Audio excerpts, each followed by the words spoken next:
আমাদের আজকের গল্প হলো বৃষ্টির রাত। গল্প পাঠকের দেব ব্যানার্জি। এক রাতে আমি টিউশন পড়ে বাড়ি ফিরছিলাম। সেই রাতে খুব জোরে বৃষ্টি পড়ছিল। ভাগ্যিস আমার কাছে ছাতা ছিল। সেই ছাতা খুলে আমি ধীরে ধীরে হেঁটে বাড়ি ফিরছিলাম। আমাদের বাড়ি ও টিউশনের মধ্যে একটা রাস্তা পড়ে। সেই রাস্তায় রাত হলে কেউ আর যাতায়াত করে না, কারণ সেই রাস্তাটা যায় শ্মশানের পাশ দিয়ে। আমি ভয়ে ভয়ে সেই রাস্তা দিয়ে আসছিলাম। হঠাৎই আমার চোখ সেই শ্মশানটার দিকে পড়ে যায়।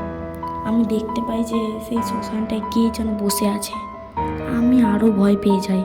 মনে সাহস নিয়ে সেই শ্মশানটার দিকে যেতে থাকি ও তাকে ডাকতে থাকি, এই যে শুনছেন, এই রাতে আপনি এই শ্মশানে কী করছেন? সে কিছু উত্তর দেয় না। আমি আর জিজ্ঞাসা করতে যাব না, দেখি একটা কালো বেড়াল আমার পাশ দিয়ে পেরিয়ে যায়। সেই বেড়ালটির দিকে তাকিয়ে যখন সেই ভদ্রলোকের দিকে তাকাই, তখন দেখি কেউ নেই। হঠাৎই দেখি সেই শ্মশানের পুকুরের পাড় থেকে কে যেন কাঁদছে। আমি যেতেই দেখি সেখানে কেউ নেই। আমি প্রচণ্ড ভয় পেয়ে যাই ও তাড়াহুড়ো করে বাড়ি ফিরে এ কথা কাউকে না বলে তাড়াতাড়ি খেয়ে দিয়ে শুয়ে পড়ি।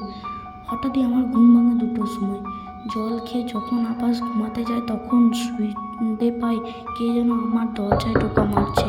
দরজা খুলে বেরিয়ে দেখি কেউ নেই। হঠাৎই শুনতে পাই কে যেন আমাদের ঘরের ছাদে বসে কাঁদছে। তখন আমার সেই শ্মশানের কথা মনে পড়ে যায়। আমি তাড়াহুড়ো করে ঘরে ঢুকে দরজাটাকে ভালোভাবে লাগিয়ে শুয়ে পড়ি। সকালে উঠে সব কথা মাকে খুলে বলি।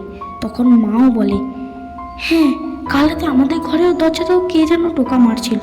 আমি ভাবলাম তুই, যদিও আমি সাড়া দিলাম কিন্তু কেউ সাড়া দেয়নি। আমি ভাবলাম হয়তো আমার মনের ভুল, তাই আবার শুয়ে পড়েছিলাম।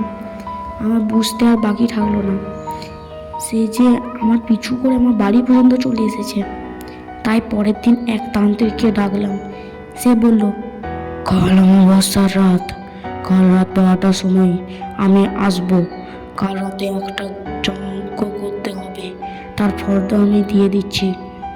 এই বলে সেই তান্ত্রিক এক ফর্দ লিখে দিয়ে চলে যায়। পরের দিন সেই তান্ত্রিক আমাদের বাড়ি আসে, এসে তার ক্রিয়া শুরু করে। কিছুক্ষণ পর হঠাৎই একটা ছায়া দেখা যায়। আমি ভয় পেয়ে যাই। তান্ত্রিক সেই ছায়াটাকে বলে, চলে যাওয়া বাড়ি ছেড়ে। সেই আত্মা বলে, না, আমি যাবো না এই বাড়ি ছেড়ে। এই শুনে সেই তান্ত্রিক কি একটা মন্ত্র বলল ও সেই আত্মা চলে গেল।